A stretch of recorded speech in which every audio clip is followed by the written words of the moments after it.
বর্তমান যুগের অনেকের ধারণা একটা পেজ খুলব, প্রফেশনাল মোড অন করব, ছবি পোস্ট করব আর মাঝে মধ্যে ভিডিও দেবো, বাস তাতেই হয়ে গেল আমার লাখ লাখ টাকা ইনকামের রাস্তা ক্লিয়ার।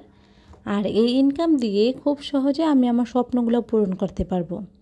ভাই, আপনারা যারা যতটা সহজ মনে করতেছেন না, এটা কিন্তু এতটা সহজ একদমই না। আমি অনেক দিন ধরে এই লাইনে কাজ করতেছি। আমি এইটুকু বুঝতে পারতেছি যে যেই লাইনে কাজ করেন না কেন, সেই লাইনে অনেক অভিজ্ঞ থাকতে হবে এবং ওই বিষয়ে আপনার ন্যূনতম জ্ঞান থাকতে হবে। আপনি কোনো গাইডলাইন মানবেন না, আপনি সঠিক নিয়মে কাজ করবেন না, আপনি সবসময় অ্যাক্টিভ থাকবেন না, তাহলে আপনি কি করে আশা করেন যে আপনি এখান থেকে ইনকাম করবেন? আসলে আপনি যদি সব কিছু মেনে, গাইডলাইন মেনে কাজ করেন, অবশ্যই আপনি এখান থেকে কিন্তু ইনকাম করতে পারবেন। যদিও এখন আর আগের মতন তেমন একটা বেশি ইনকাম দেয় না, তবে যতটুকু দেয় আলহামদুলিল্লাহ। আপনি মনোযোগ দিয়ে কাজ করে যান, ইনশাল্লাহ আপনিও কিন্তু এখান থেকে কিছুটা করতে পারবেন। এই যে ধরেন, আমার কি দরকার ছিল এখানে যে ভিডিওটা করার, সুন্দর করে সাজিয়ে গুজিয়ে আপনাদের সামনে তুলে ধরার জন্য। আপনারা কিন্তু 1-2 মিনিটে ভিডিওটা দেখে একটা মন্তব্য করে ফেলেন। হ্যাঁ, কিন্তু এই ভিডিওটা 2-3 মিনিটের ভিডিওর পিছনে কিন্তু আমার অনেকটা পরিশ্রম ছিল।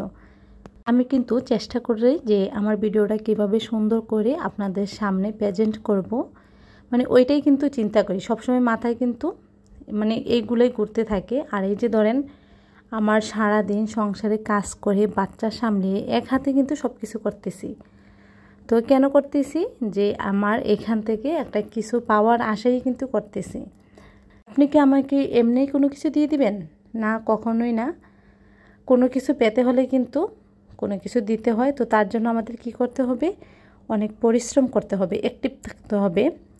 তো এই যে আমি কিন্তু ইচ্ছে করলে পারতাম যে এটা ক্যামেরাতে না ধরে আমি এমনি বসাই দিতাম, আমার রান্নাটা তাড়াতাড়ি হয়ে যেত।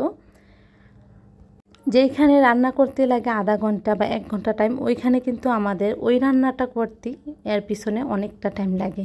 কিন্তু এটা কিন্তু আপনারা বুঝবেন না, যারা ভিডিও করেন, যারা এই লাইনে কাজ করতেছেন, একমাত্র তারাই বুঝবে যে এটা কতটা পরিশ্রম। আমি এই পরিশ্রম কেন করতেছি? যে এখান থেকে কিছুটা পাবো, তার বিরাই কিন্তু আমি এতটা কষ্ট করতেছি। যাই হোক, অনেক কথাই কিন্তু আজকে বলে ফেললাম।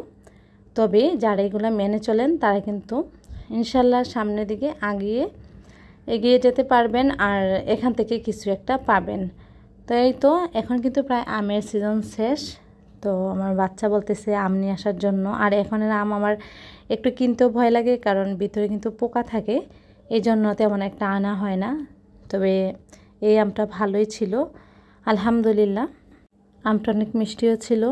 তবে এই আমটার নাম কিন্তু আমি জানি না। তবে আজকের মতন এখানে শেষ করতেছি। সবাই ভালো থাকবেন। আল্লাহ হাফেজ।